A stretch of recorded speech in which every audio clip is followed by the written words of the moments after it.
Hello and welcome to part 2 of Peatrie's picks. As I said yesterday, the reason we're doing this in 2 parts is because of the sheer scope and scale of this auction. So let's just dive straight in and get on with it, and we can show you the reason that we're so excited about this auction. First up, we have a rather wonderful Auchentoshan 50-year-old. It was distilled in 1957. This is bottle number 69 of 171. An absolutely cracking old whisky.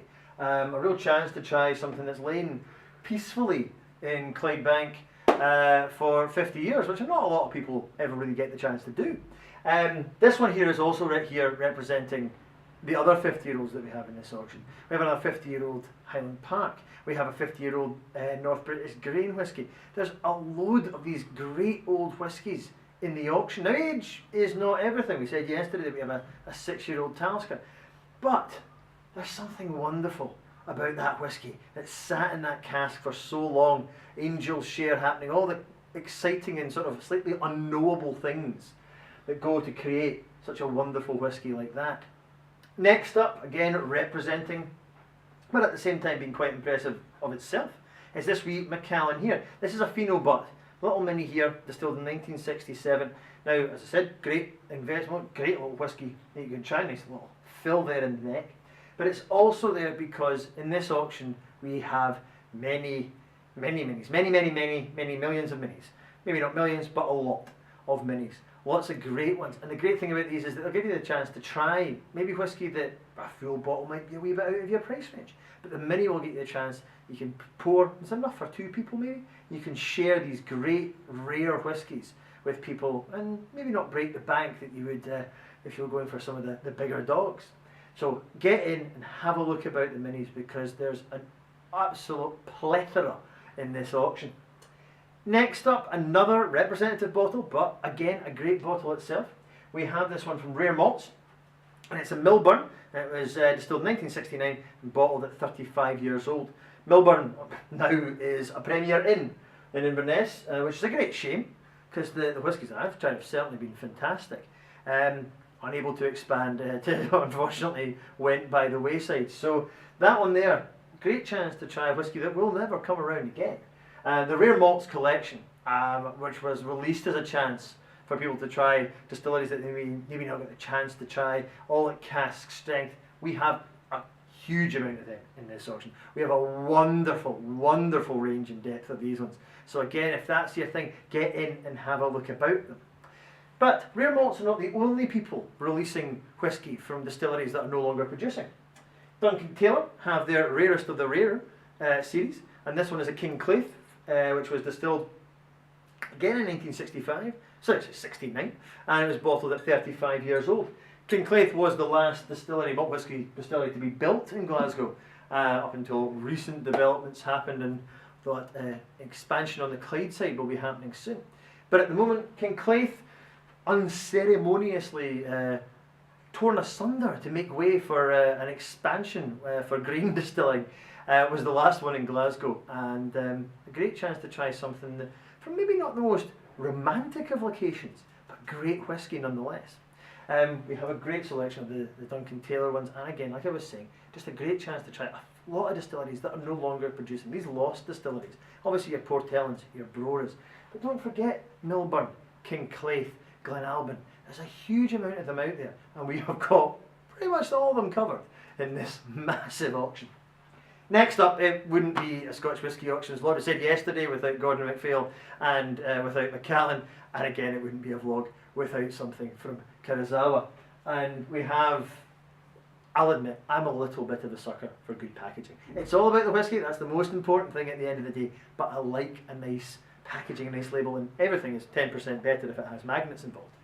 This doesn't have magnets, but it does have a really wonderful label. This is a Kurosawa, this is the bourbon cask, and it comes in the same lot with one from sherry cask. And when you put those 2 bottles side by side, I'll see if I can do this without damaging anything, you get that wonderful image on those bottles there. Really quite fantastic. Hold it a little higher up, because I think I might be a little low. Really beautiful design for absolutely cracking whisky. Kurosawa, these are not the only 2 that we have in this auction. We have, again, a massive run of them. rare whiskies, a chance to try. A lot of people haven't really got to grips with Japanese whiskey, and I really urge you to. Some of them are sublime, and these, they're hot right now. Great for investment, great for drinking. Give them a shot. What we also have in this auction is the chance to try whiskies that you don't normally see in that vein. I mentioned yesterday a 37-year-old Glenfiddich, and this is it here. It's absolutely wonderful. Now, the first thing you'll obviously notice is Glenfiddich, known for that light, clear spirit, all the apples and the pears coming on. This is probably the antithesis of that. A massive sherry monster, bottled at 58.7%, 37 years old. Really, not an awful lot of Glenfiddich has ever come out looking this colour.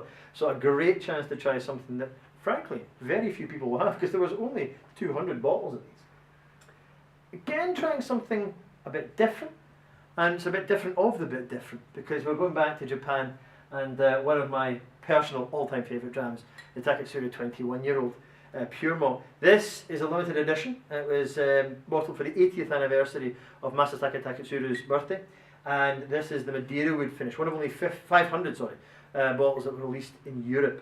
The Taketsuru 21-year-old has won Best Blended Malt 4 years now at the World Whisky Awards. An absolutely incredible dram, and this Madeira wood finish adds a lovely extra depth of spiciness to it. Well worth trying, and a great bottle to look out for. And last, but by no means least, I am on a total sherry kick this month, it turns out. We have one of my favourite distilleries, a big underrated one I think for a lot of people, though it is gaining a lot of ground. It's the Killela. Known as the workhorse of Islay, it maybe doesn't have quite the romanticism of Lagavulin or the exciting revival of Bruichladdich. It's just got on doing what it does best, which is getting out brilliant drams. And most of it, to be fair, comes out in bourbon casks. And you know those ones are slightly citrusy, wonderfully peaty, great, almost refreshing drams that you can come out of Killela. This one, quite different. Sherry cask, 18-year-old from AD Rattray, and it's bottled at 56.7%. It's one of my favourite percentages because the numbers go 5, 6, 7. Also, it's just a great cask strength whisky. But this, again, just representing the chance to try bottles and distilleries in a slightly different vein, in different clothes, in different surroundings, that let you try a different facet to these distilleries. Now, I've gone on long enough, it's just 2 vlogs. I know you can't wait to see what happens when the auction goes live tomorrow, so I'll leave you with this. Once again, get inside this auction tomorrow, have a look around. There's over 2,600 lots, to have a look around with. There's actually more bottles than that in the auction. It's an absolute monster. It's a brilliant auction, one we are genuinely really excited about. And as always, Scotch Whisky Auctions, don't lose your bottle.